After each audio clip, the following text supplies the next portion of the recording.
ముఖ్యంగా ఆడపిల్లలు అప్రమత్తంగా ఉండాలని చెప్పడం మాత్రమే మా ఆర్టీవీ ఉద్దేశం.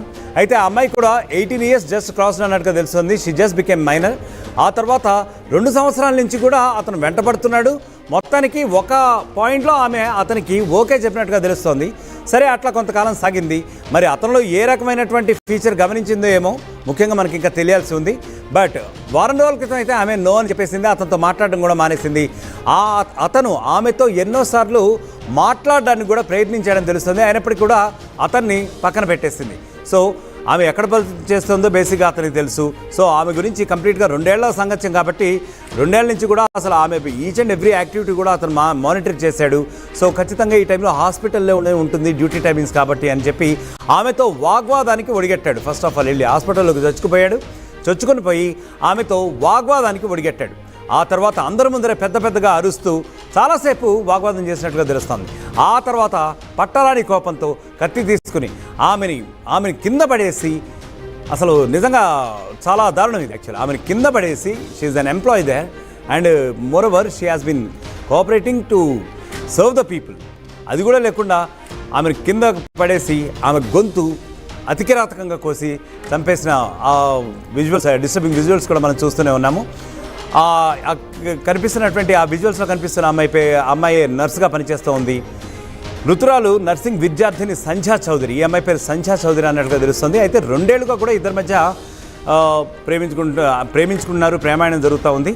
అతని పేరు మాత్రం అభిషేక్ కోస్తి అని పోలీసులు ఇప్పుడు వెల్లడిస్తున్నారు.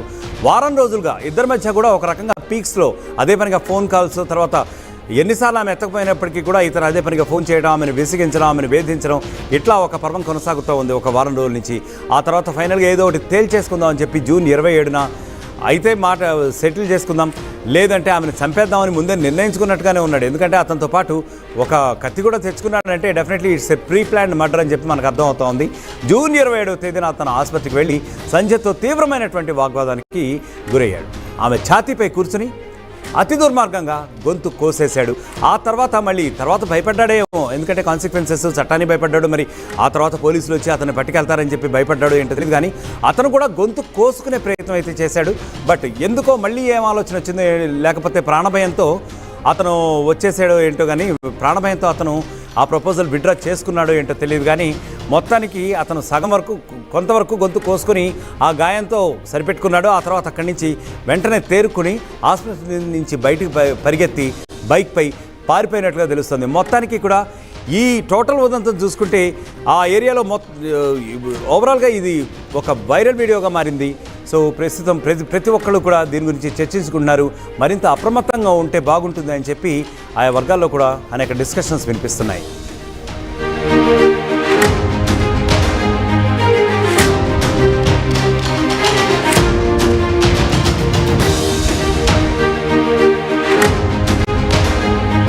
బ్రేకింగ్ న్యూస్ చూస్తున్నాం. మధ్యప్రదేశ్ నార్సింగ్పూర్ ఆసుపత్రిలో దారుణ హత్య జరిగింది. పట్టపగలే ప్రియురాలి గొంతు కోసి అతి దారుణంగా చంపాడు ఓ కిరాతకుడు. ఆసుపత్రిలో అందరూ చూస్తుండగానే ఈ ఘటన జరిగినట్లుగా తెలుస్తోంది. మృతురాలు నర్సింగ్ విద్యార్థిని సంధ్యా చౌదరి. 2 ఏళ్లుగా అతని పేరు అభిషేక్ కోస్తి. అతను సంజయ్ ఇద్దరు కూడా ప్రేమించుకుంటున్నారు. వారం రోజులుగా కూడా ఇద్దరి మధ్య కూడా గొడవలు జరుగుతున్నట్టుగా తెలుస్తోంది. జూన్ 27వ తేదీన ఆసుపత్రికి వెళ్ళి సంజయ్తో ఇతను గొడవ పడ్డాడు. ఆ తర్వాత ఆమె ఛాతీపై కూర్చొని గొంతు కోసేశాడు ఆ దుర్మార్గుడు. అనంతరం నిందితుడు కూడా గొంతు కోసుకునే ప్రయత్నం చేశాడు. అయినప్పటికీ కూడా ఎందుకో ఏమనుకున్నాడేమో తెలియదు, కానీ ఆ ప్రయత్నం మాత్రం విరమించుకున్నాడు. అక్కడి నుంచి వెంటనే బైక్పై పారిపోయాడు. అయితే ఇదంతా కూడా వీడియో తీశారు అక్కడ ఉన్నటువంటి చుట్టుపక్కల వాళ్ళు. సో ప్రస్తుతం ఈ వీడియో సోషల్ మీడియాలో వైరల్గా మారిపోతుంది. ఈ మర్డర్ విజువల్స్ అన్నీ కూడా చాలా డిస్టర్బింగ్ కంటెంట్తో యాక్చువల్గా చాలా వైరల్ అయిపోతున్నాయి. ప్రస్తుతానికి పోలీసుల కస్టడీలో ఈ నిందితుడు ఉన్నట్టుగా కూడా తెలుస్తుంది. ఇదిగో మనం ఇక్కడ చూస్తున్నాం. యాక్చువల్గా సమాజం ఎంత దారుణంగా తయారవుతుందంటే, యాక్చువల్గా అందరి ప్రాణాలు కాపాడాల్సినటువంటి ఒక హాస్పిటల్లో ఈ కిరాతకుడు అతి క్రూరంగా, అతి దారుణంగా, అందులో అమ్మాయి 4గురికి కూడా ప్రాణదానం చేయడంలో సహాయం చేసేటటువంటి వ్యక్తి ఆమెని ప్రేమించి గత కొద్ది కాలంగా వెంట పడుతున్నాడు అని చెప్పి ప్రస్తుతం అతను కస్టడీలో వెల్లడిస్తున్నట్టుగా పోలీసులు మనకు చెప్తున్నారు. సో పట్టపగలే, ఎందుకంటే గత 2 ఏళ్లుగా వీళ్ళిద్దరి మధ్య అమ్మాయి కూడా మొదట్లో ఒప్పుకుంది. ఎందుకంటే ఇతని క్రూరత్వం తెలియక, ఇతని పైశాచికత్వం తెలియక ఆ అమ్మాయి అయితే ఫస్ట్లో అయితే ఒప్పుకుంది. ఇలా గత కొద్ది కాలంగా అంటే గత 2 ఏళ్లుగా కూడా వీరిద్దరి మధ్య కొంత ప్రేమాయణం నడిచినట్టుగా కూడా తెలుస్తుంది. మొత్తానికి కొన్ని కారణాల వల్ల ఆమె ఒక వారం రోజుల నుంచి అతనితో మాట్లాడడం మానేసింది. నీతో బ్రేకప్ అని చెప్పేసింది. అయితే అప్పటి నుంచి కూడా ఈ కిరాతకుల్లో ఒక రకమైన పగ అనేది ప్రేరేపించబడింది. సో ఆమెను ఎట్లయినా అంతమొందించాలనుకున్నాడు, లేకపోతే ఆమెతో ఎట్లయినా ఏదో ఒకటి క్లారిఫై చేద్దాం అనుకుని వచ్చాడు. కానీ ఈ జూన్ 27వ తేదీన అతను హాస్పిటల్లోకి చొరబడి ఆమెతో కొంతసేపు వాగ్వాదం చేశాడు. ఎందుకు మాట్లాడలేదు, ఎందుకు బ్రేకప్ చేసుకున్నావు ఏంటి అని. ఆఖరికి కొంత పీక్ స్టేజ్కి వెళ్ళిన తర్వాత ఇద్దరి మధ్య కూడా డిస్కషన్. ఆ అమ్మాయి వద్దంటే వద్దంది. నా వల్ల కాదు, నేను నీతో రిలేషన్ మెయింటైన్ చేయలేనని చెప్పి ఖరాఖండిగా తెగదింపులు చేసేసుకుందామని చెప్పేసింది అందరి ముందర కూడా. ఈ సన్నివేశం అంతా కూడా హాస్పిటల్లో అక్కడ పేషెంట్లు ఉన్నారు, డాక్టర్లు ఉన్నారు, చాలామంది జనం మధ్యలోనే జరిగినట్టుగా మనకి తెలుస్తోంది. సో బేసిక్గా అతను ఆ విధంగా కోపంతో పేట్రేగిపోయి ఇక పట్టరాని కోపంతో ఆమె గొంతు అతి కిరాతకంగా కోసేశాడు. అయితే ఎప్పుడైతే గొడవ స్టార్ట్ అయిందో ఆ చుట్టుపక్కల ఉన్నవాళ్ళు దీన్ని వీడియో తీయడం కూడా మొదలుపెట్టారు. ఎందుకంటే అప్పటికే వాళ్ళకి కొద్దిగా నోటీస్ చేశారు, కొంత గొడవ ఏమైనా జరగబోతోందా అసలు ఏంటి అని. మొత్తానికి ఒకళ్ళిద్దరు దాన్ని వీడియో చేసే ప్రయత్నం చేశారు. సో ప్రస్తుతం ఈ వీడియో అయితే పూర్తిగా వైరల్ అవుతున్నటువంటి పరిస్థితి. యాక్చువల్లీ అదో ఇక్కడ విజువల్స్ కూడా మనం చూస్తున్నాము. ఆ పరమ కిరాతకుడు, ఆ విజువల్లో ఎవరైతే కనిపిస్తున్నాడో ఇతనే అతని ప్రియురాలి ఆమెపై కూర్చొని అతి కిరాతకంగా ఆమెను కిందకి తోశాడు. అందరి ముందా తోసేసి ఆమెపై కూర్చొని గొంతు కోసేశాడు. యాక్చువల్గా ఇది ఒక disturbing content. Viewer description is advised. ఎందుకంటే కొన్ని రకాలైనటువంటి ఈ సన్నివేశాలు కానివ్వండి, ఈ ఫొటోస్ కానివ్వండి కొద్దిగా డిస్టర్బింగ్ కంటెంట్గా ఉంటాయి. కొంతమంది సెన్సిటివ్ వ్యూయర్స్ కొద్దిగా డిస్టర్బ్ అయ్యే అవకాశం ఉంటుంది. So here viewer description is advised.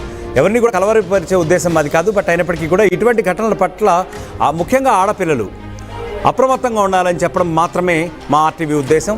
అయితే ఆ అమ్మాయి కూడా 18 years జస్ట్ క్రాస్ అన్నట్టుగా తెలుస్తుంది. She just became minor. ఆ తర్వాత 2 సంవత్సరాల నుంచి కూడా అతను వెంటబడుతున్నాడు. మొత్తానికి ఒక పాయింట్లో ఆమె అతనికి ఓకే చెప్పినట్టుగా తెలుస్తోంది. సరే అట్లా కొంతకాలం సాగింది. మరి అతనిలో ఏ రకమైనటువంటి ఫీచర్ గమనించిందో ఏమో ముఖ్యంగా మనకి ఇంకా తెలియాల్సి ఉంది. బట్ వారం రోజుల క్రితం అయితే ఆమె నో అని చెప్పేసింది. అతనితో మాట్లాడడం కూడా మానేసింది.